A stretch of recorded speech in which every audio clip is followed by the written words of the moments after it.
we are again here to discuss the unresectable metastatic CRC with evidence-based approach. And like you all know, we have so far covered the most of the aspects of colorectal cancers. So covering the neoadjuvant strategies, the surgical part, the adjuvant strategies, and oligometastatic CRLM. And now we have reached the unresectable metastatic CRC, how to approach this kind of disease. So we have with us eminent faculty. We have Dr. Atul Sharma with us. Sir needs no introduction. Actually, he is the professor and head Department of Medical Oncology in AIIMS. So sir will be taking us through all the evidence-based approaches to deal with unresectable metastatic CRC. It will be followed by a panel discussion as a usual format. And Dr. Bhuvan will be moderating the panel, and we have as panelist with us, sir will be continuing as a panelist till the time he is available with us. Sir has to leave little early. And Dr. Chandrakanth from Narayana Hospital, Howrah, and Dr. Manoj Mahajan from Pacific Medical College, both are senior consultant medical oncologists, will be joining as a for panel discussion. So, sir, over to you. You can start the lecture, please. All right. Thank you, Dr. Shefali and Nikhil, for this kind introduction. And at the same time, I would like to express my gratitude to the organizing team for giving me this opportunity for this academic exercise. I'll start sharing my screen. And so basically this, I thought that probably it may be 20-22 minutes, and this we can discuss during the panel discussion. It's more of like a classroom teaching. I am not going to discuss individual trials. I'll be giving some summary of each trial, probably in 1 or 2 PowerPoint and this thing. So that way it will be easier to get the message and this thing. All right. So can you make it full screen, sir, the presentation? Yes, in a minute. Yeah, it is there. Sure, sir. Let me just so this I just correct. So if all right. So basically my task is to speak on unresectable. So buzzword or the keyword here is the unresectable metastatic colorectal cancer. And whatever evidence we have, I will be discussing that. So greetings from All India Institute of Medical Sciences. So basically, when we talk about the colorectal cancer, whether this is early stage, advanced stage, and this thing, there are a lot of things we need to remember in mind.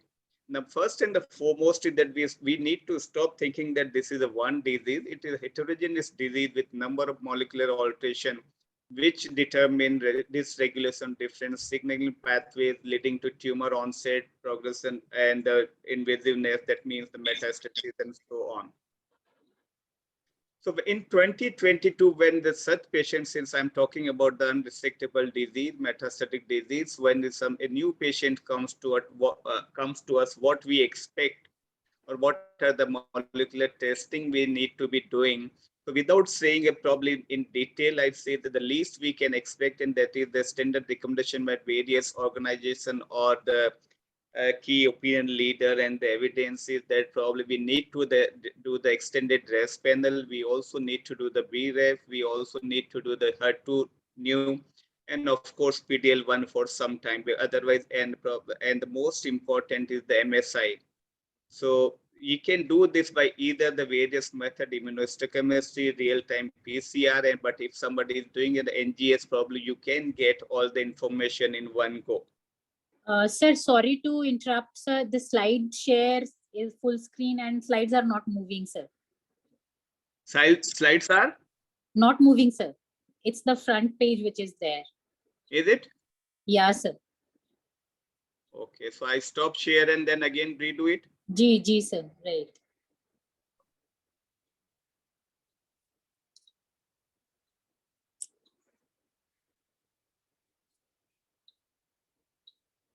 Is it? It's not visible, sir, right now. Okay.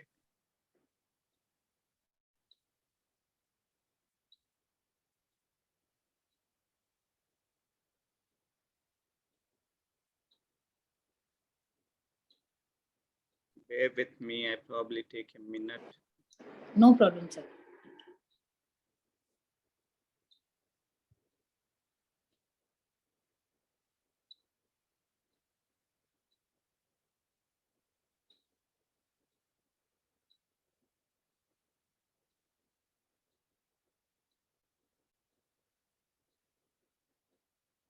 Is it now? Yeah, it is visible, sir. Please make it full screen. Yeah, it is full screen. No? अच्छा, इसमें तो slide वही दिख रहा है, sir. Anyway, sir, that is clearly visible. You can proceed, sir. And is it moving? Yes or no? Not right now, sir. The slide which is shown is CRC, heterogeneous disease with number of molecular alterations. Minute, probably there must be some glitch somewhere.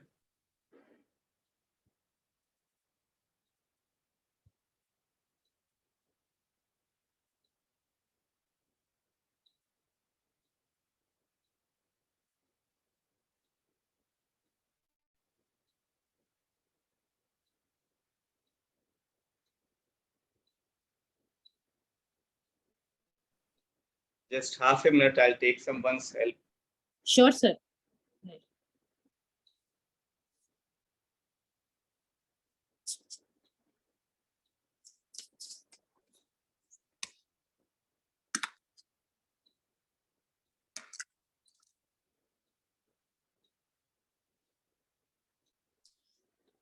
So in the meantime, I would highlight one thing that now we are moving towards the end of this curriculum, and one more topic regarding this colorectal cancer is left. So oligometastatic disease except for liver. That is the topic we'll be covering next.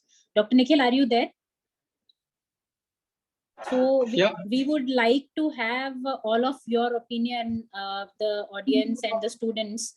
So what do you, because we plan to do, to extend this curriculum to other important and interesting aspects of GI-HPB oncology. If you have any suggestions regarding that, you can please put in the chat box simultaneously. So Atul sir, your screen is visible now, but एक बार move करके देख लीजिए sir, अगर if it is moving, the slides and all. Just a minute. जी. Is it moving now? नहीं sir, अभी वही CRC वाला स्लाइड ही दिख रहा है.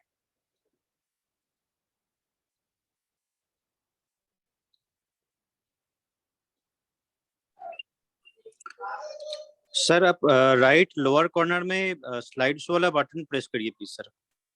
नहीं, वही किया है टोटल. सर वो दिख नहीं रहा है सर ये. Okay.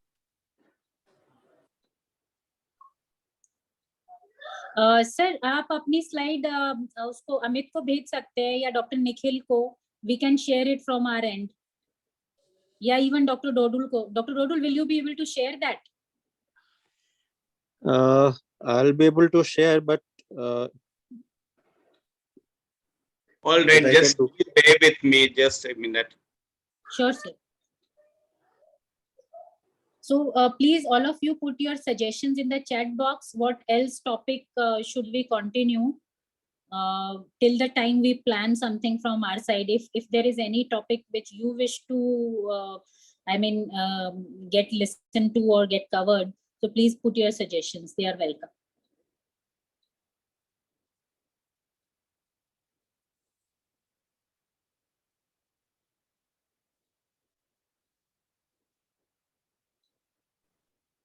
It is still on the same first slide.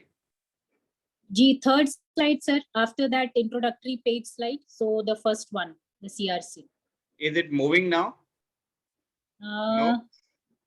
No, sir. I can't see. Anybody else can see the slide moving? No, not it. All right, I'll mail.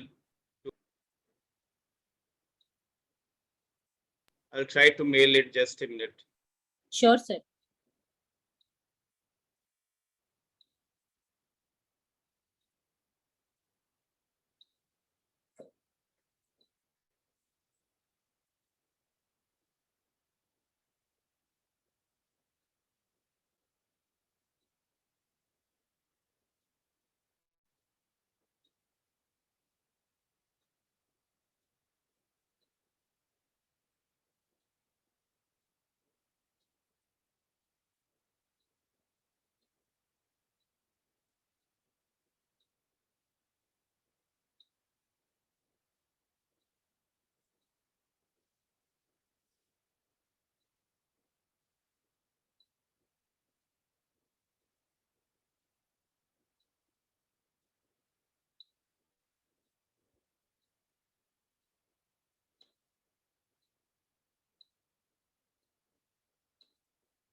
Can I share something meanwhile?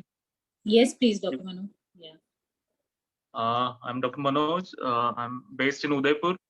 We are organizing a national conference on like trends of transformation in in oncology, Indian perspective.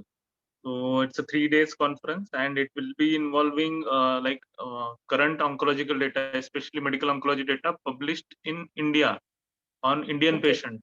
Wonderful. So this conference will be primarily focusing on the Indian data.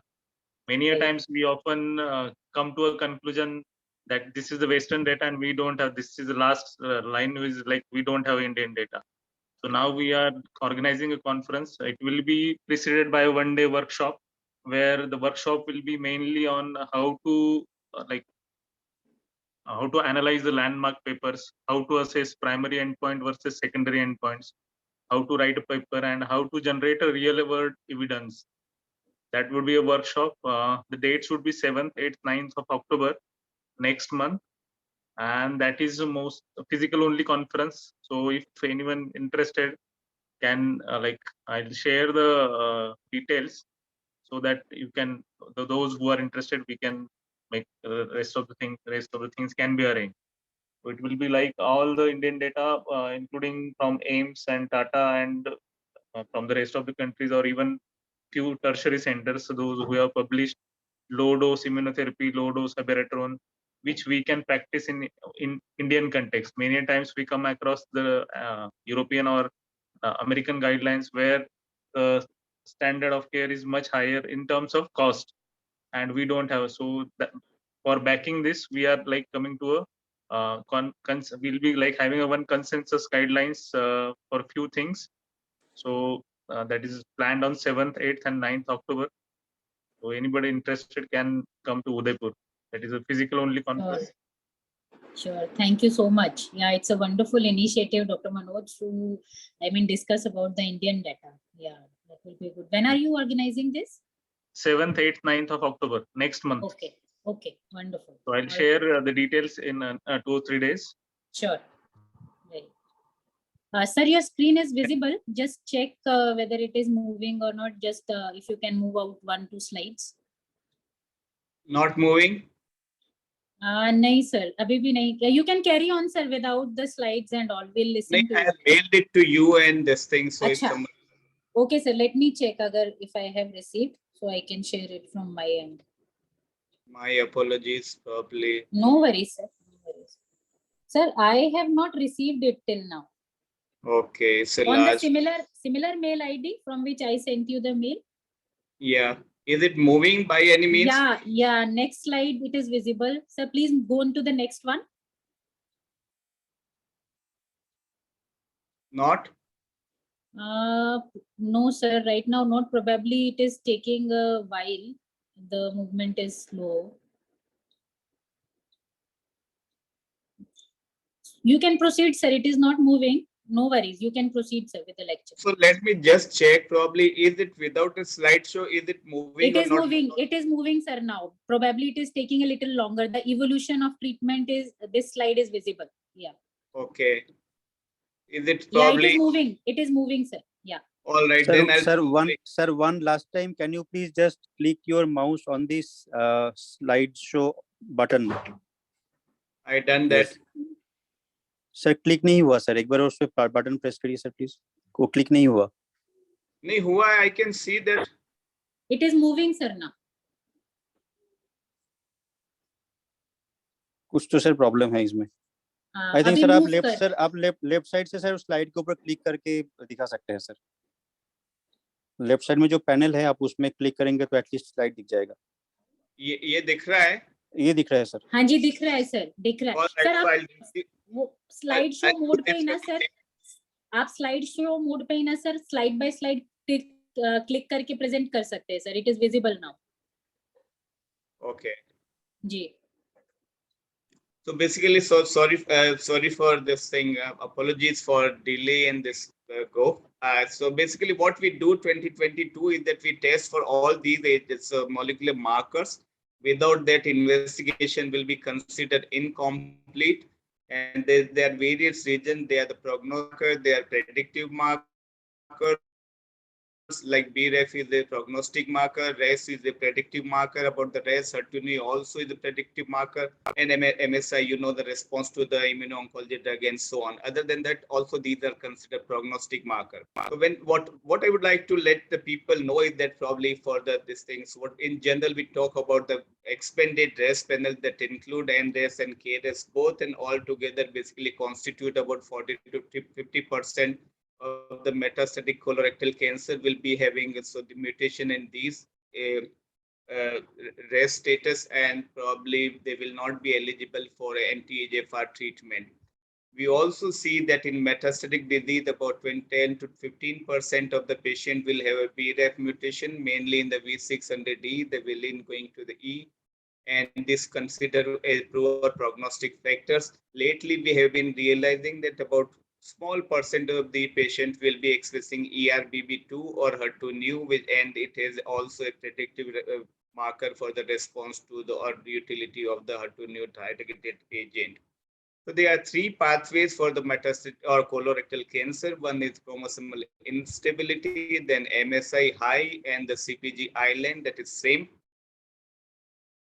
So when we come to the treatment of the metastatic colorectals, evolution of the treatment over a period of time, we started with the 5FU based protocols in 1960s, and now we have the in 2020 and so on.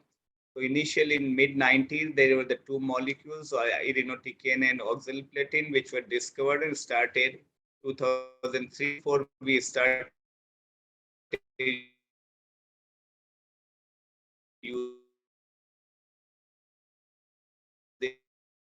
in the two of the monoclonal antibody, then the anti-RK inhibitors, then the BDAF inhibitor, and most importantly, sometime couple of years ago, probably nivolumab and pembrolizumab.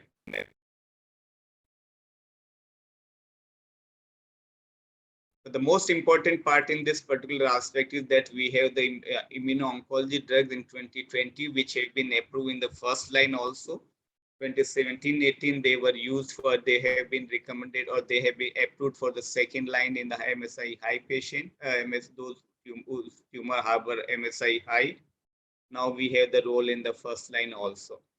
What is very important is that what influences treatment choices in metastatic colorectal cancer. So they are patient characteristic, they are molecular characteristic, they are patient preference, and the tumor characteristics.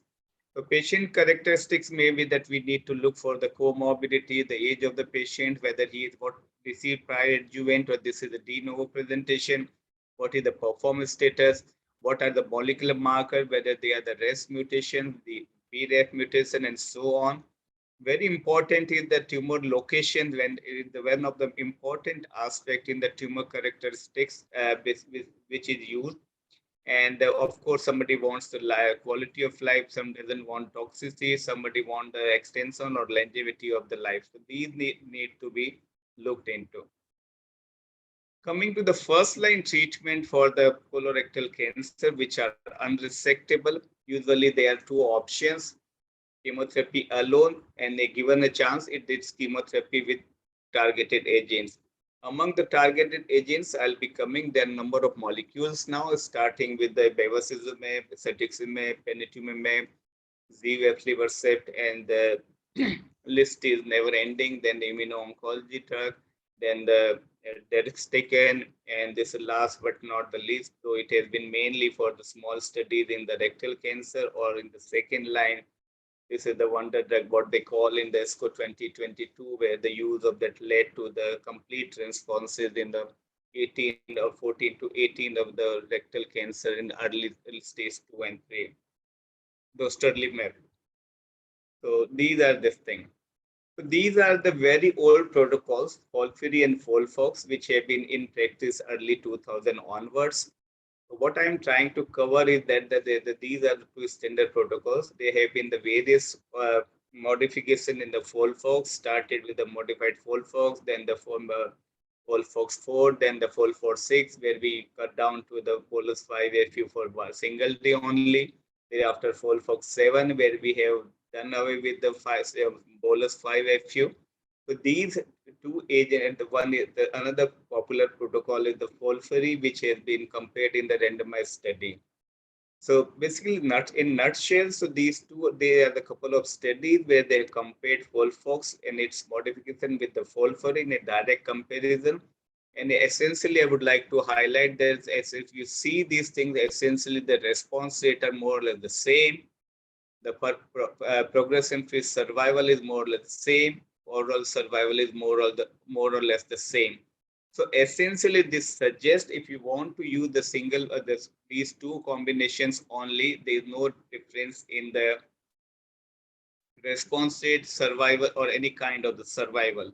So based on the prior exposure to oxaliplatin, you may choose the FOLFIRI. In case somebody has not received oxaliplatin, you may start with the FOLFOX without losing any efficacy.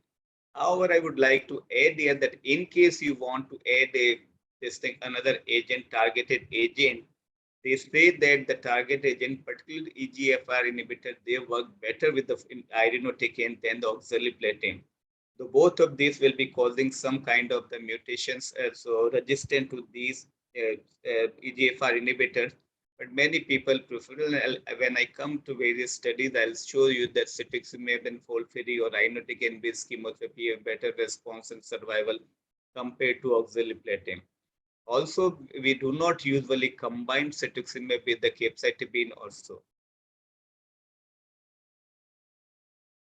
So another popular protocol for the some patients prefer the oral formulation. So some people call it Zalox, some people call it Capox. This also has been compared with. So these are the two formulation, oral or IV5FU along with the oxaliplatin. So this is a updated results from the pivotal trial and of 16966, comparing the Zalox versus Folfox 4. And essentially here also, this is the last trial. Here also you see that essentially there is no difference between the response rate, PFS, and overall survival. So this suggests that in case the patient is younger than 70, patient doesn't have this thing problem in the renal functions, one is free to use either the Capox or Folfox. In case patients had the impairment of renal functions or elderly, personally, many people will be avoiding the capecitabine-based chemotherapy because the side effects may be little more than expected. This is a meta-analysis involving the 9 trials, and this was updated in 2016, comparing the Zalox versus Folfox. And essentially, you see various trials altogether close to little over 4,000 patients. No difference in the overall survival. Survival ranges from the 16, 18 months to 19, 20 months, and so on. This also suggests the same thing. This is in the continuation.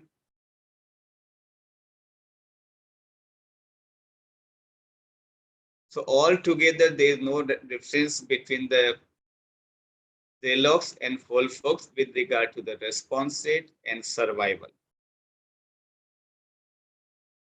The difference is only in the form of the toxicity.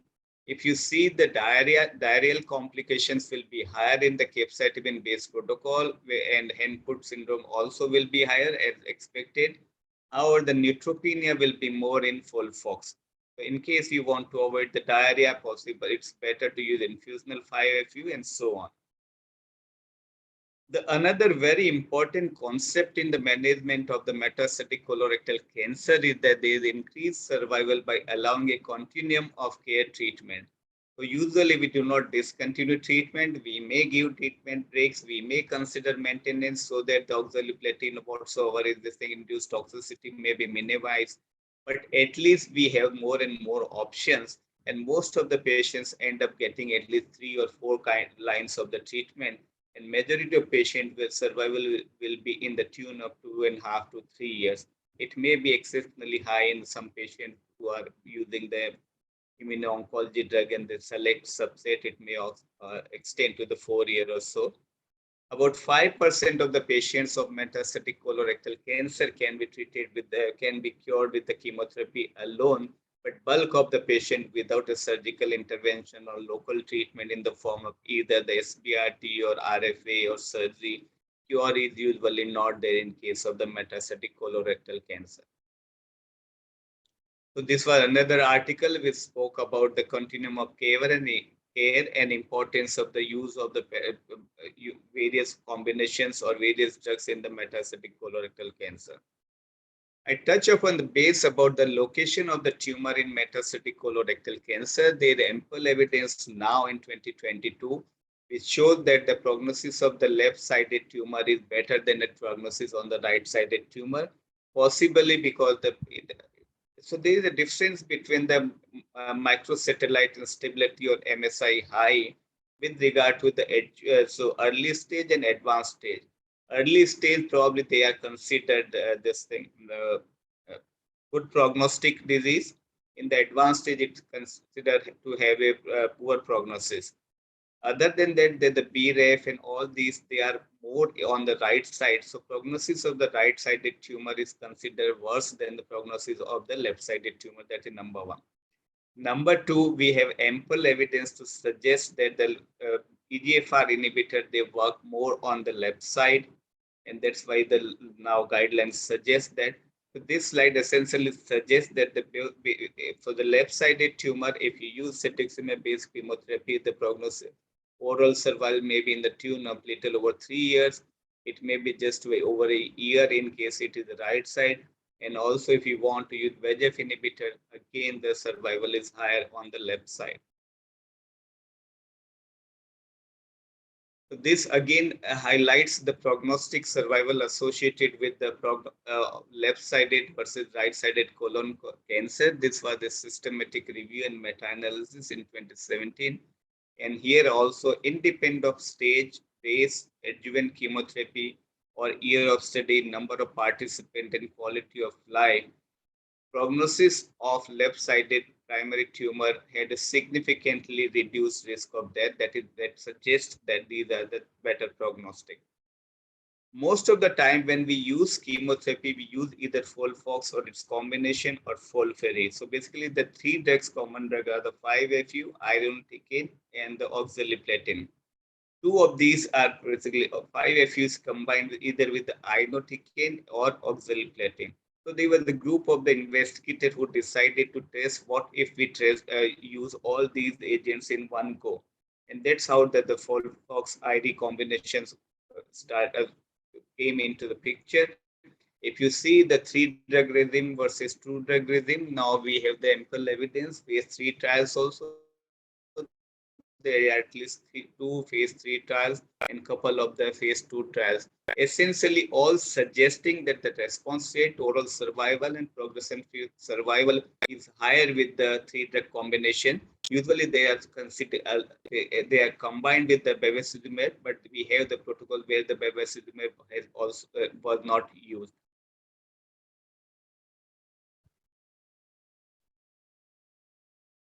So again, probably the various guidelines usually suggest if you want the patient performance status good or ECOG 0-1, patient is younger, there is high tumor load, and you usually who want a conversion therapy, then possibly this is the time that you use 3-drug combination.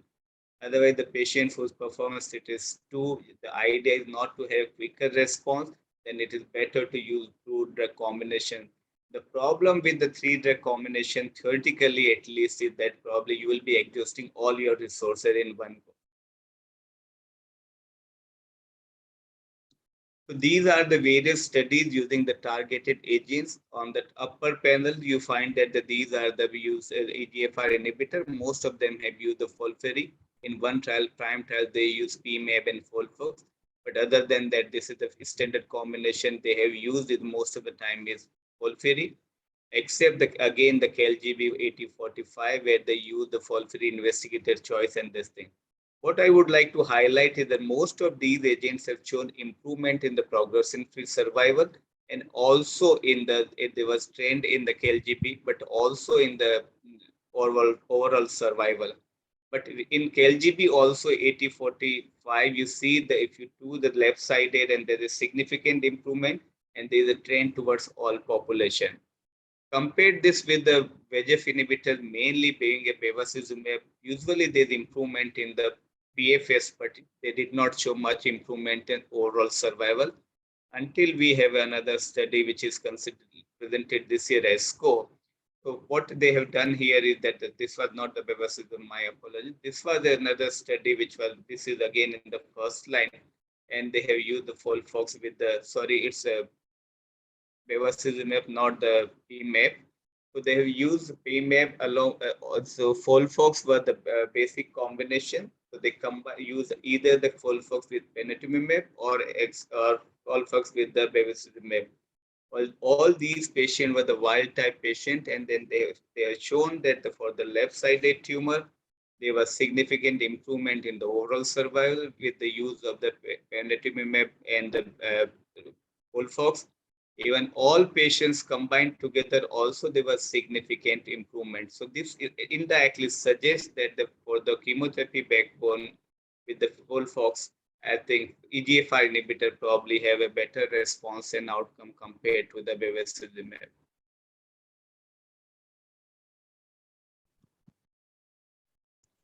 So this is just to compare the various biologicals in the chemotherapy in extended risk population.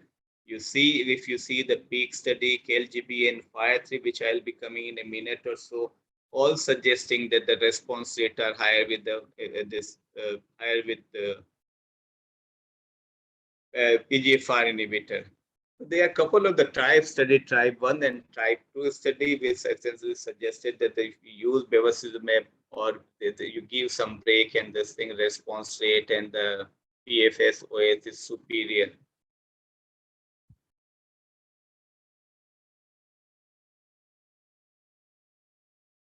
So this is the FIRE study which was published a couple of years ago, bevacizumab with FOLFIRI or cetuximab with the FOLFIRI, and you see that the response rate and the overall survival were higher in the cetuximab based protocol or chemotherapy.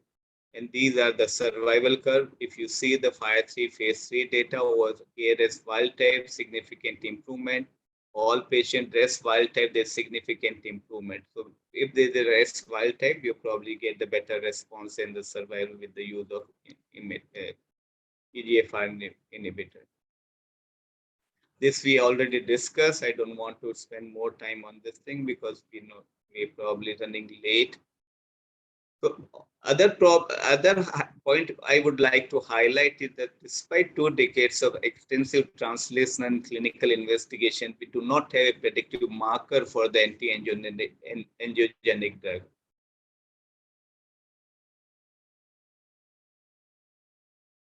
Took a few seconds for this study, which was recently published. This was for the elderly patients. They also get the benefit of the use of panitumumab or EGFR inhibitor. That is the take home from this message, this study.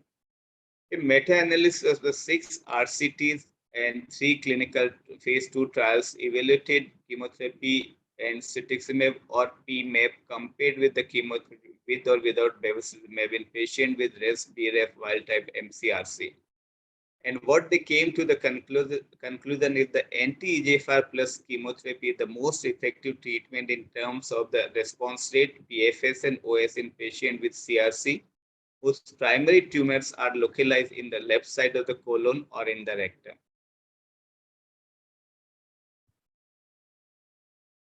Unlike the EGFR inhibitors, where we do not continue beyond progression, we have evidence that the bevacizumab beyond progression does help in the longevity, response rate, and so on. So this was the study, phase 3 study, where they continued bevacizumab in colorectal cancer after progression of the first-line therapy. That means they changed the chemotherapy part and continued the bevacizumab, and it led to the improvement in the survival.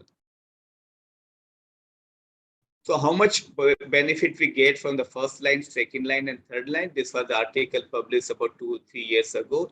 And you get the first line chemotherapy gives response about 50%, the second line 5 to 10%, and third line little over, close to again 5%. Progression-free survival, you gain about 9 to 12 months of the PFS from the first line treatment. Second line, another give you 4 to 7 months of PFS 2, and the PFS 3, 2 to 5 months. The importance of this is that this again highlights that it's better to continue chemotherapy in eligible patients. So summary of the biologics and systemic therapy, chemotherapy doublets and either irinotecan or oxaliplatin are both acceptable first-line treatment. Triplet should be reserved for a limited number of patients, and adding targeted agents to systemic chemotherapy has increased the median OS for metastatic, and usually most of the patient probably will be living at least about 2.5 years or so. Few words about the MSI high. I'm not going into detail. So there are a couple of studies. This is the lens first line treatment, and there are number of the second line. I'll come to the two studies I'll be discussing. Keynote 177, which was presented in ASCO 2020, ESMO, and then published in New England Journal. But this is the only study. This is the major study which in the deficient MMR stage 4 metastatic colorectal cancer treatment naive. So that means that is first line treatment. They were randomized to Pembro versus investigator choice with any targeted agent, and they were option of the crossover. And the primary endpoint, there were the two PFN and overall survival. If you really see the survival curve, the median PFS unheard of kind of in metastatic colorectal cancer, 16 versus 8 months, almost doubling. There is no, we do not have the mature data for the overall survival. But apparently most of the patients are living, I think, close to 3.5 years or so. I'm not going to discuss this thing. This is the combination of atezolizumab, bevacizumab with 5 derivative combinations, and the primary. So it was not a positive study. Checkmate 142, which was published in 2018 and published in 2022 JCO article. This is the patient who were previously treated or previous, and they were given the nivolumab in combination with the ipilimumab. And this is 2022 JCA publication. If you see the responding patient, the median progression-free survival and overall survival kind of unheard in metastatic colorectal cancer. Median PFS and median OS not reached with minimum follow-up of 2 years. And 2 years disease PFS and OS is in the tune of 75 to 80%. So this already I discussed. I'm sorry, probably. Few word about the BRAF. So these are the SWOG S1406 randomized trial of irinotecan and cetuximab with or without vemurafenib in BRAF mutant CRC. This was the trial design, cetuximab plus irinotecan or vemu plus cetuximab, the irinotecan, that means the 3-drug combination. And you see the response rate with the response rate and the PFS. This was the second and third line response, and PFS rates were higher in the 3-drug combination. The Beacon study, again, the 3-drug combination of the 3 drugs, basically, you see that there is significant difference in the triplet. 3 drugs versus control.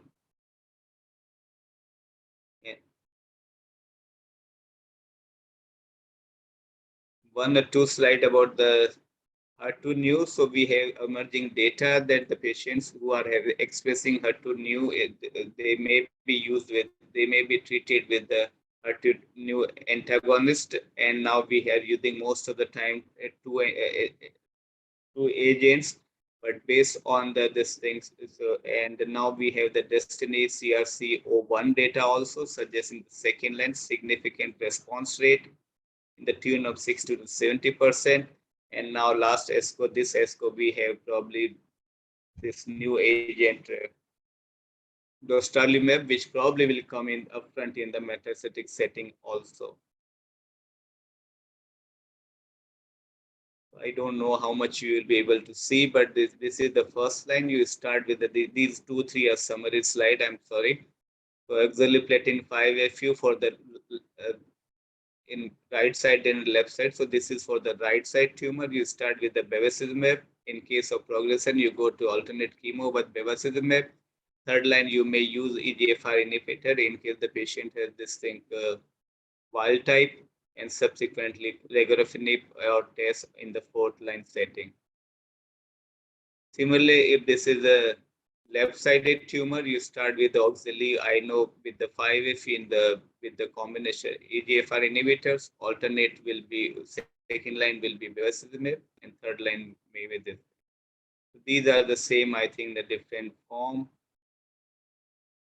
A few words about the regorafenib trials on disease progression. Third line, you have the correct and concord saying the improvement in the PFS and overall survival.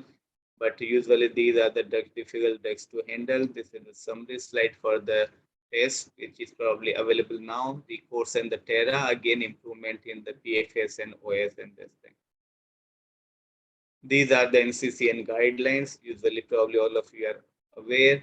And these are the combinations of the systemic treatment, their doses and this thing. I'm extremely sorry about the goof up and the problem in the slideshow and this thing. So I will be happy to take question now or during the panel discussion. And I really appreciate your patient hearing and standing up behind me even when the slides were not moving in the right direction or as per expectation. I'll stop sharing my screen here and probably over to the organizer.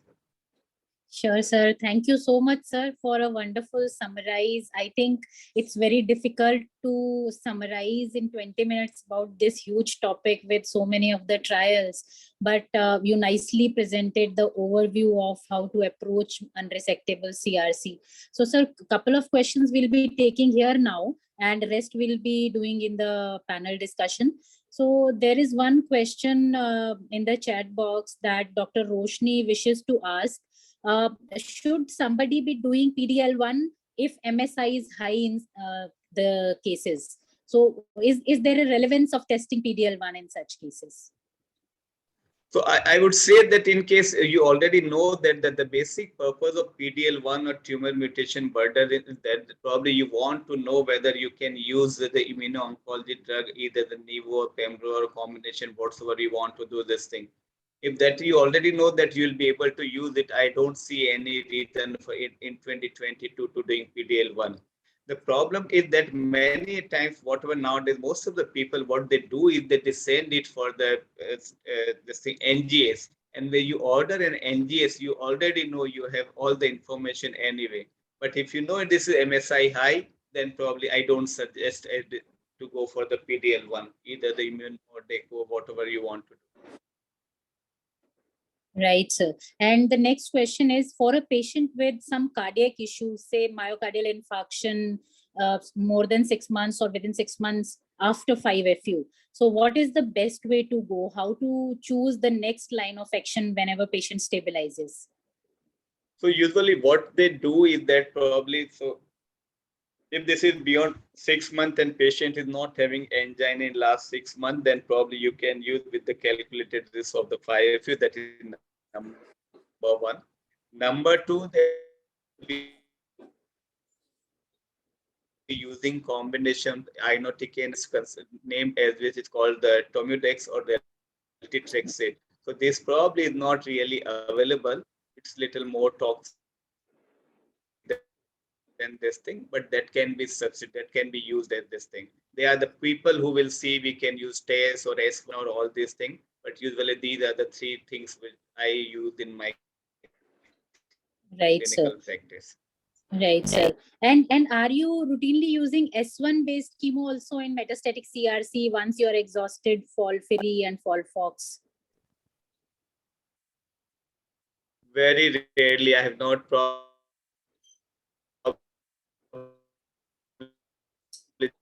just once, probably might have used just once. Right, sir. So probably there is some network issue. Yeah. So Dr. Bhuvan, I think you can start the panel discussion. And sir, please, if you can take time to stay back for panel, and Dr. Chandrakanth and Dr. Manoj will be joining. Stay for at least 10-15 minutes. Sure, sir. Right. Bhuvan, please take over.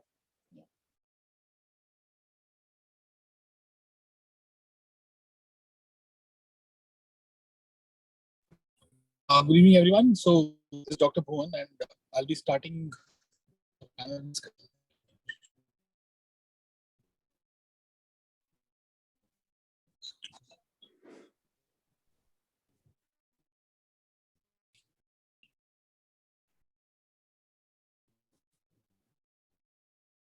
So I thank you, Atul sir, for comprehensive presentation.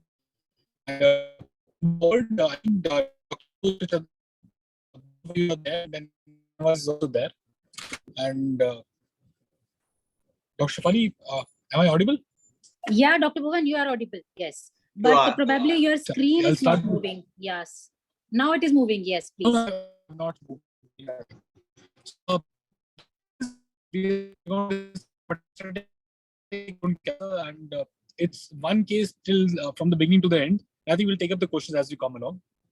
So she's basically a 77-year-old female. She's a resident of Myanmar, and she herself is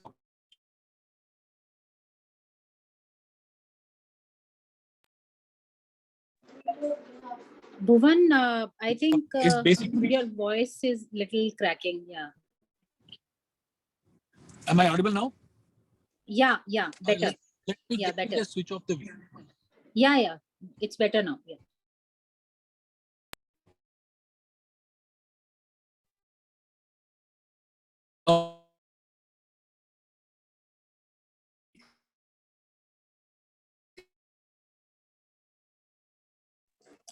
Bhuvan, not able to hear you.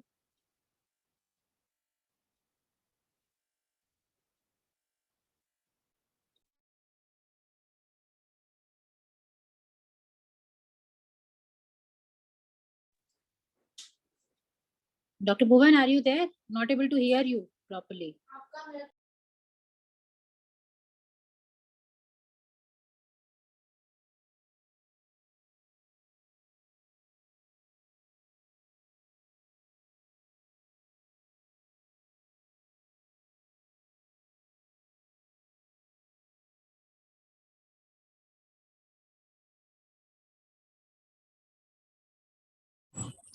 Sorry, can you hear me? Yes, we can hear you, Bhuvan. I suggest that you mail your presentation to Dr. Shefali. I think you are traveling and network issue would be there. It'll just take me a minute here. 1 second. What I'll do is I'll just drop the presentation to Shefali.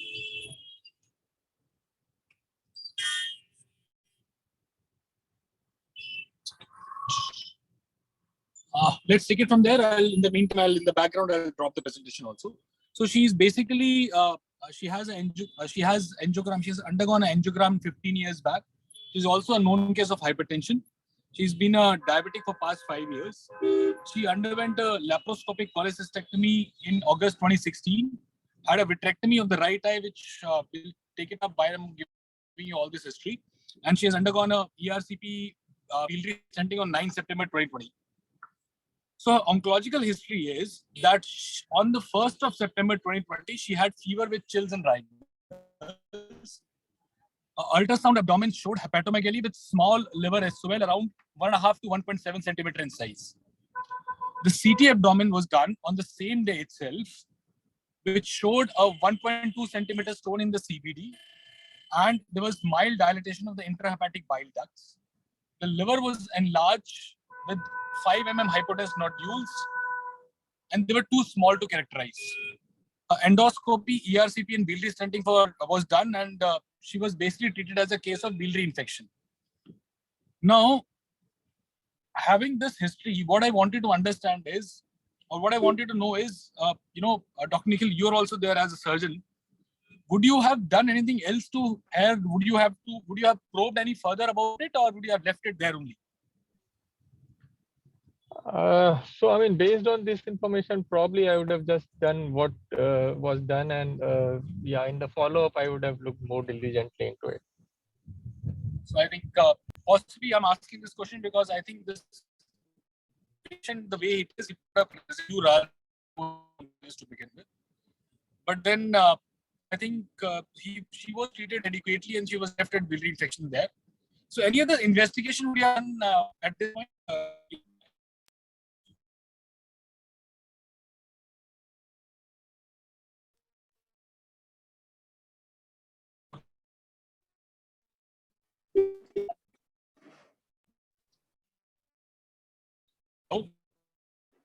So this probably might have missed the. Hello. Yeah, I can hear you. Yeah, Dr. Bhuvan, just curious to know, may possible that I missed the initial first slide with the comorbidity and this thing. So, was there any indication? Let me just give you that again. Okay. So basically she has undergone a ERCP and biliary plastic surgery on 9th. We can go to the next slide. So this is the problem. So what I am so basically, okay. So what I probably would say that, that understanding the ultrasound showing 1.7 centimeter liver nodule and this thing a past history of cholecystectomy, at least I probably will also suggest, in case we can do number one, the tumor marker, if not already done, and number two, probably so if the ultrasound guided FNA or possibly biopsy is possible. I did see another somewhere else you written about. To make a fair point, and the tumor markers were done. So okay. AFP was 5 and CA was 16.32. Moving forward, possibly what would have been your next step to it?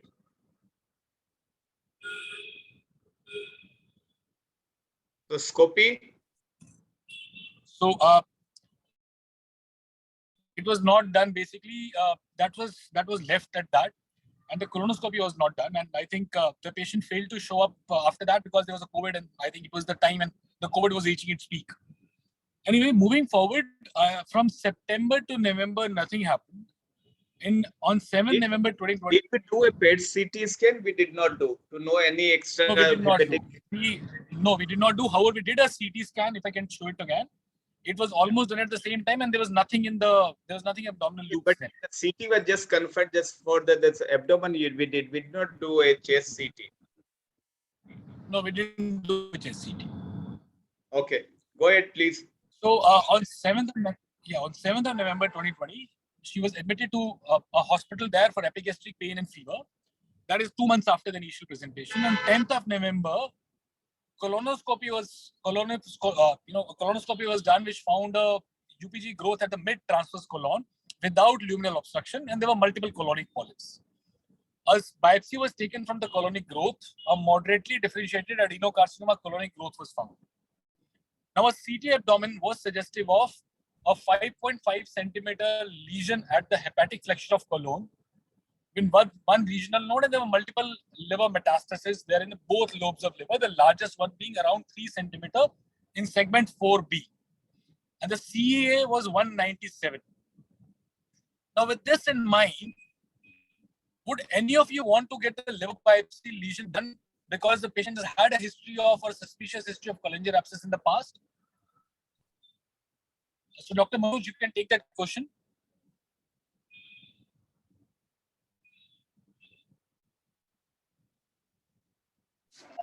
Dr. Manoj, are you there? You can address this question. I think Dr. Chandrakanth. Yeah, Bhuvan, thanks for the question. So, looking into the history, I think CA 19.9 is what I would look into. No idea. And I would also do a biopsy of this, because there is something with the hepatobiliary as far as the previous history is concerned. Fair enough. I think Viraj is also. Viraj, are you there? Hi, Bhuvan. I think it'll be interesting discussion once you are there, because moving forward, you and me will be talking about it. But Atul sir, anything else you think she requires a liver biopsy at this point?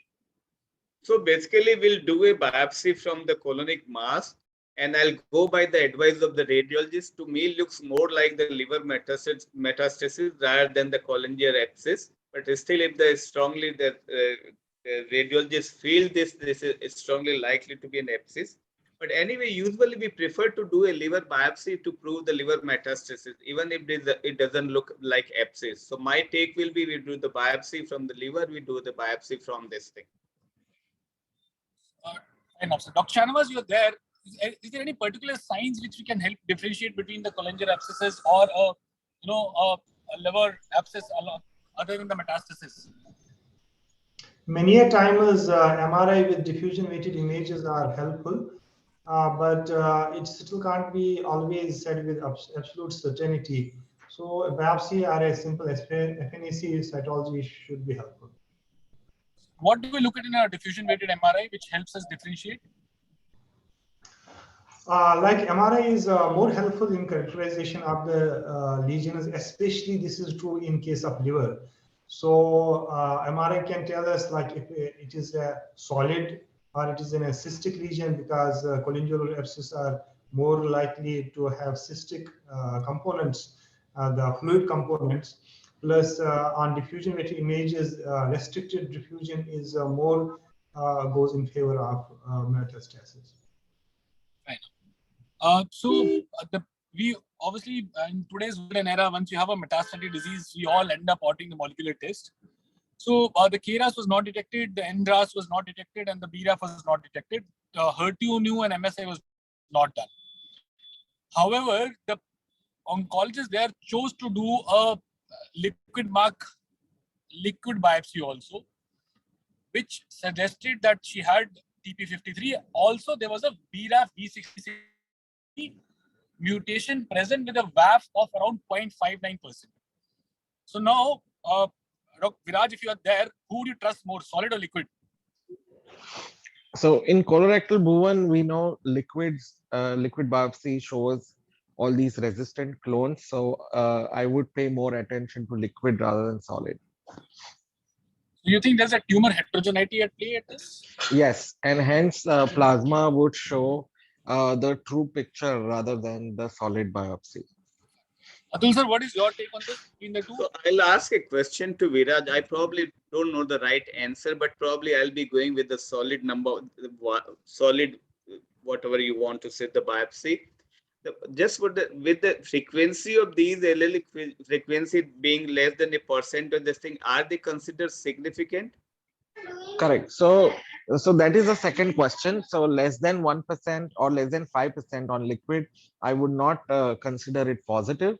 But merely I was saying that a liquid biopsy would show alterations far more frequently than a solid, mainly because of the tumor heterogeneity in colon cancer. And we have proved this, especially for HER2, KRAS, and BRAF. Now, with this in mind, I did have a discussion with the genomist about it. I think the problem which is happening is that your assays such as Guardant assays, which end up picking these disturbances. If you took up a solid biopsy, possibly if somebody has a, the mutation is not present in much of the tumor cells, you'll probably not end up picking it up.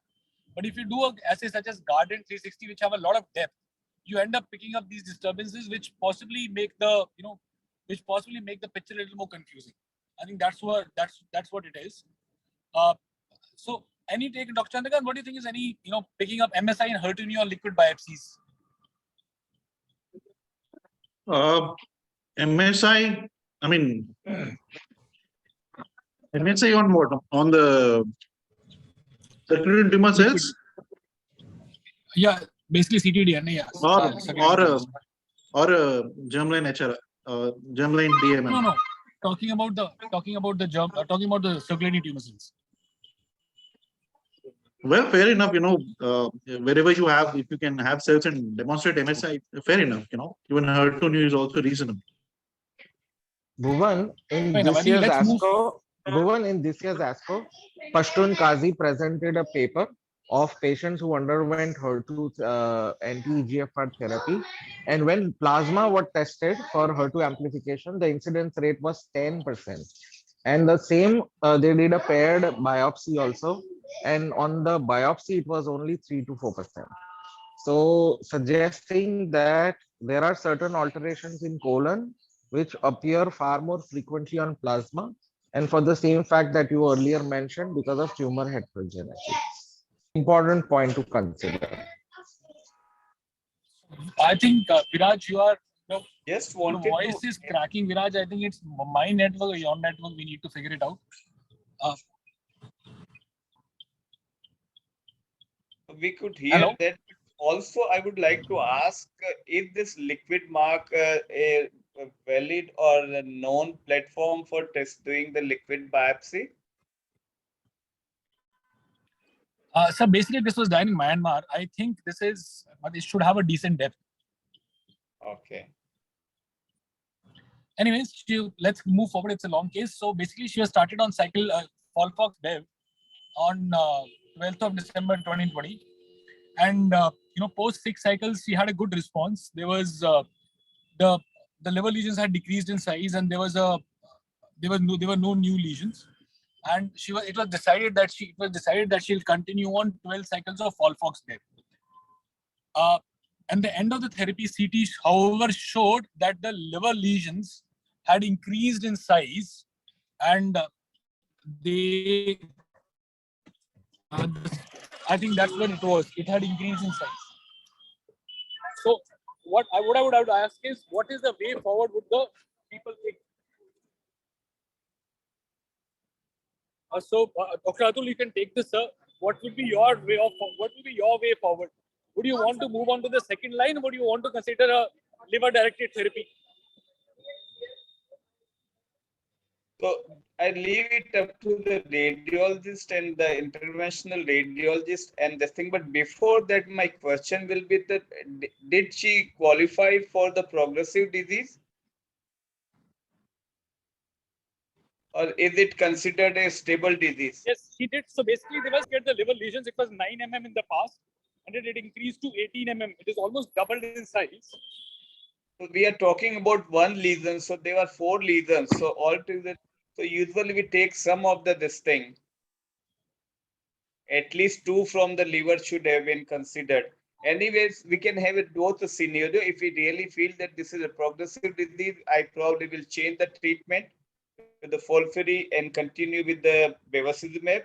In case this is a stable disease and she is not having toxicity because of the oxaliplatin, then I probably will continue for a couple of more cycles. Also would like to see the CA response. Do we have the CA response in her case? Yes, sir. I'll just show you. So CA is increasing at this point. However, I'll show you the whole trend. So let me just give it to you. We can assume anything. That's not a problem. This is what her CA trend was. We are talking about somewhere in the range of. So this was basically at the end of December. It is at 254, if I'm not wrong. This we are talking about December. See the time again once again. So it was coming so 5th down. May 2021 is when she finished it. Yeah. So 50. This is where it is. It's around. This is where it is. 14th, 15th May. Basically, we are standing at somewhere at this almost stable range. 6.83 to 8.9 to 7.60. So it was basically at the same stable range.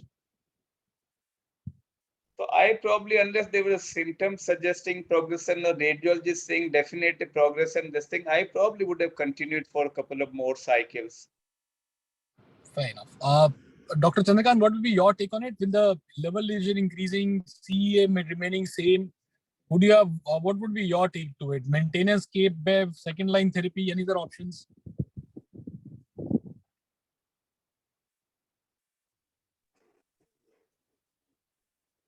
Yeah, Biraj, you can take this question. I think Chandrakanth probably left with the network issue.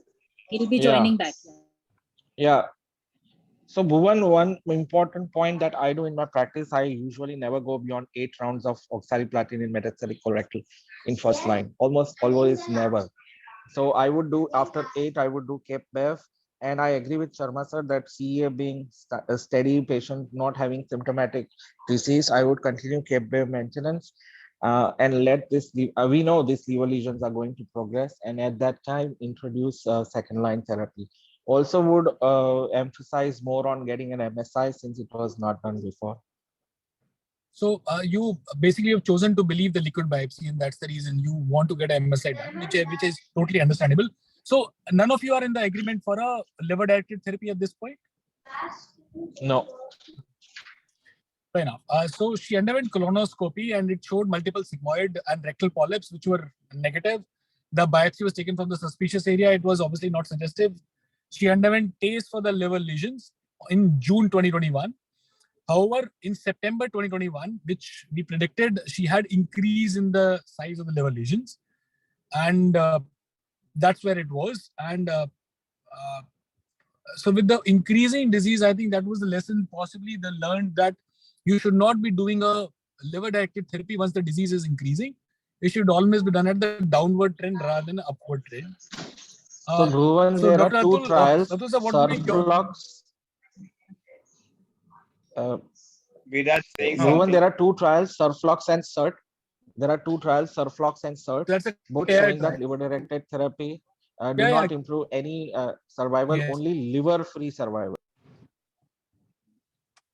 So I will take it up with you on the other cases, but then let's stick to it. But moving forward, when you say that, see, if somebody has a good control of the liver and it is the only disease which is left there, I think that's where the role of a liver-directed therapy comes in. If I've given somebody let's say 8 to 12 cycles, and then, at the end of the therapy, it's the systemic disease is under control and the liver still has some bit of disease, that's where I introduce my liver-directed therapies to get the best out of it. So Bhuvan, I mean, yes, will you do the liver-directed or do the maintenance regimen at that point of time?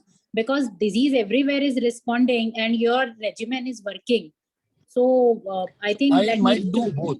I might do both. See, basically, if I do a TACE, it's basically I'm just giving irinotecan or Debiri or Debdox.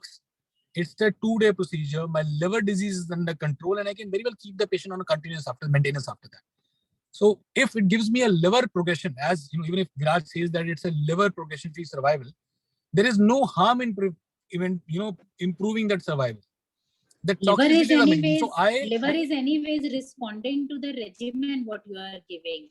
So add-on advantage, yes. I think doing another procedure should have a justification for. So that is the reason I sincerely, I possibly choose a TACE over a TARE.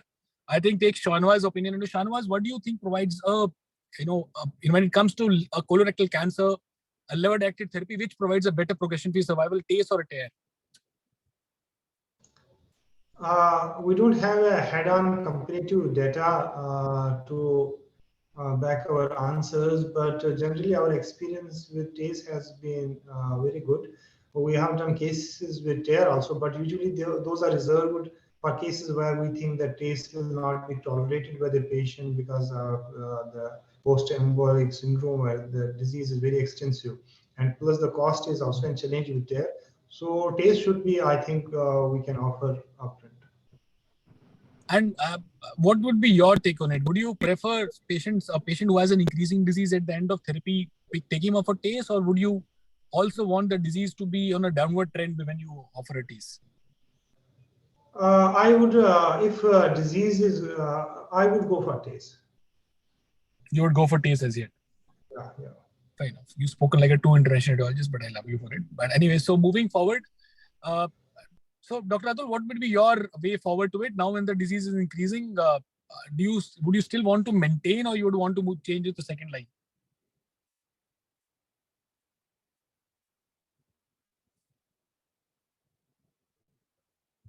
Atul sir? Shefali, is he there? Bhuvan, I can see sir's name, but I don't know whether network. Yeah, yes. Sorry, say that. Achha, sir The is there. question is, yeah, I'm there. So question is about the disease. If disease is progressing, the simple usually philosophy which many people practice is that if there is because at the end of that, even though I said there are number of options available and this thing, in practicality, many patients probably for the first line, if we start with the 100 cases, the second line 50 will be going, the third line 25 will be going, and that is the problem. So these are the practical problem. So in case somebody is responding to a particular treatment and we have a stable disease with that, so what practice many people do is that if you have a partial response, you continue to get a better response. If you have a stable disease lasting for a couple of times, it is that this a couple of weeks, months or this thing, and we need to understand that this is the time we possibly may step down the number of the chemotherapy. If you're getting FOLFOX, you just give the capecitabine, bevacizumab, continue bevacizumab. If this is getting FOLFIRI, then there is no that you can just continue irinotecan. It's not there. So if you continue step down the chemotherapy, continue till you continue disease under control, and once the disease introduce. Sorry. So basically, she's had progression after TACE. So she's had progression after TACE. What would be your way forward after this? We'll go for this thing FOLFIRI, and progression is in the 1 or 2 liver nodule only. then probably consider for some other form of local treatment. If there is progression beyond liver and this thing multiple, it's unlikely to be taken care by any of the local treatment. I'll change the treatment to this thing. And I remember that this is the res wild type. Yes. So, Viraj, would you agreed, sir? Agreed. Viraj, what would be your take on it? Would you want to change the line of treatment? Yeah, I would change the line to second line treatment for CD plus Dev, and again take a look at that liquid biopsy, because that keeps haunting me. That BRAF, because So that prevents me using Agreed. anti-GFR subsequently. Agreed. So we did a PET scan there. This is the time which he presented to us. Actually, we did a PET scan there. There were increase in the liver lesions. There were some periportal nodes there. So the question forward was that how do we go it? And the patient underwent a USG guided liver biopsy lesion, and precisely for the reason that the liquid biopsy was haunting me. And the liver biopsy showed that infiltrated by the poorly differentiated carcinoma. The second line therapy was started in the meantime with the first cycle of FOLFIRI, which was given without a targeted therapy, because I was uncertain as to what am I dealing with to begin with.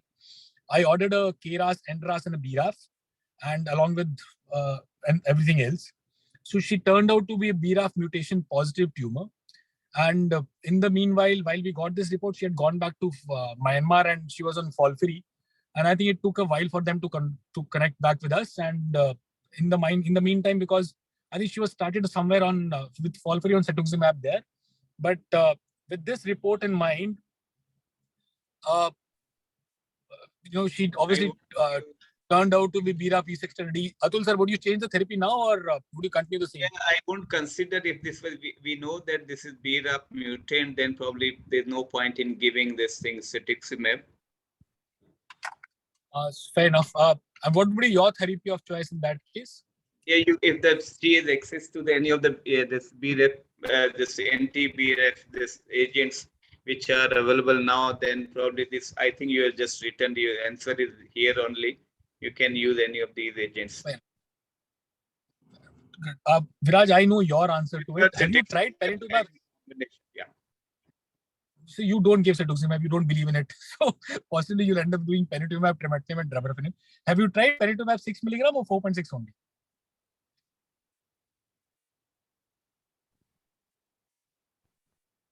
Hi, Viraj, there?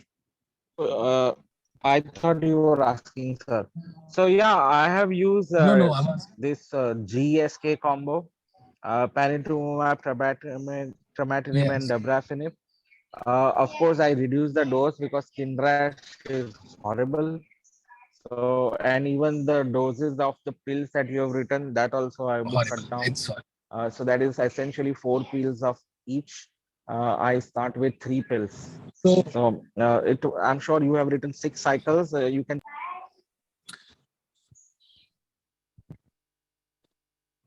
I have some sort of miscommunication, but the patient, she tolerated this thing very well. So she underwent almost 9 cycles of BRAF MEK, and this is the time. So we started.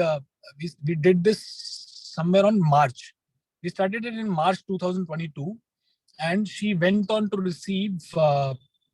Let me just show you this. So this is the time she took BRAF MEK for almost 4.5, 5 months. Obviously, she had a lot of skin rash to it, and she it was not easy for her. Possibly it was because she was taking more dose of panitumumab than I had actually prescribed. There's some miscommunication there between between me and the other oncologists there. But however, when she touched July, what we saw was that her CA was increasing again. And so the issues were that she had a rising trend of CA, and there was a skin toxicity to EGFR and BRAF MEK. The PET scan done here, I forgotten to put it, but the PET scan was done, and it showed that there were new lesions. So the older lesions in the liver, they had come down. There was one new internal memory node, and there's one new paracardiac node. That was the only disease which she had. So what is the way forward here between the systemic therapy and the local therapy? Atul sir, the patient has progressed on anti-BRAF, basically the triplet BRAF MEK. What would be yours? What would be your take here?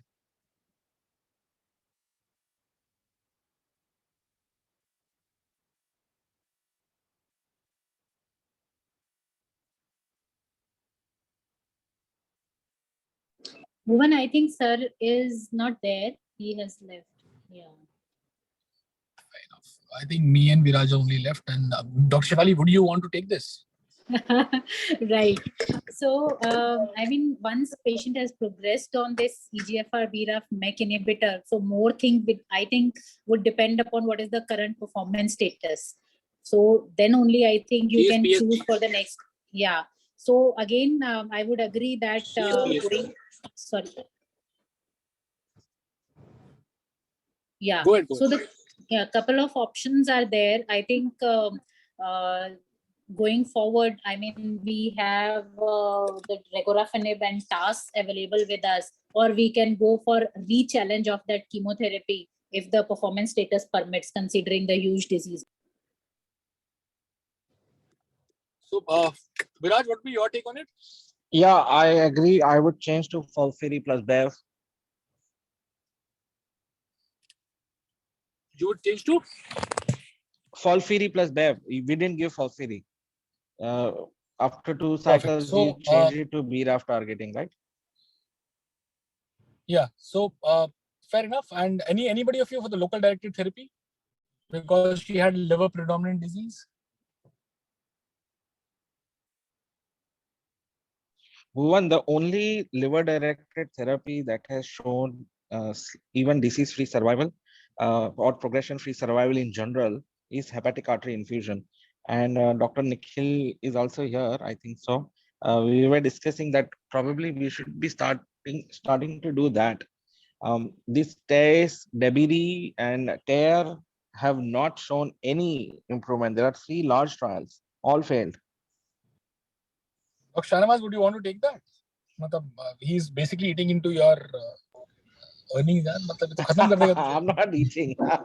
Intra-arterial infusions are again these are again done by intervention radiologists, but unfortunately, it is limited to very few centers. The challenge is with availability. So HAI is done by a surgeon and a medical oncologist. So there is this Medtronic pump, which is currently 5 lakh rupees in India.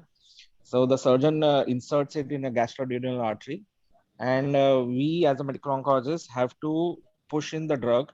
So we have done, like when I was there, I did a fellowship in this. We did 15 cases. It is very easy. It's just that these pumps are not available in our country. And Dr. Nikhil also wanted to know that how can we get these pumps here? Yes, if we get this pump, it's Viraj, very easy. It's like a 1 hour procedure for a surgeon. It has really shown, I mean, excellent outcomes in terms of both downsstaging, adjuvant. Yes, correct. All status for all settings. So initially Sloan used to use Codman pumps, which now the production is stopped. So now they are innovating and using this epidural pumps, what they use for morphine, and they put it in this GDA. This is the Medtronic pump you're talking about. The Medtronic pumps, yeah. So I'm planning to go there for 1 week as an observer, see a couple of cases with my surgeon. And if we see it is feasible, we'll start doing it. Perfect. So once you start doing it, tell us. So any of you, I'm not Dr. Nikhil, but then any of you want to do NGS here?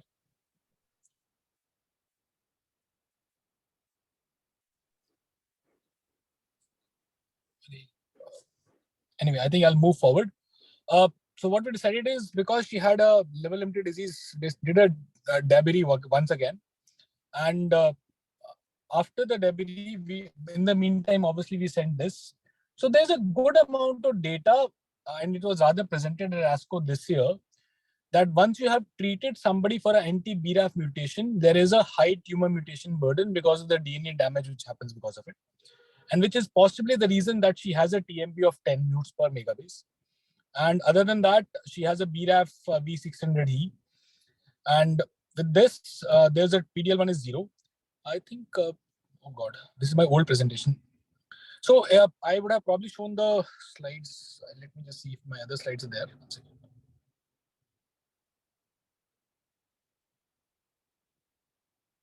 Yeah, so this is the presentation, if I can have it.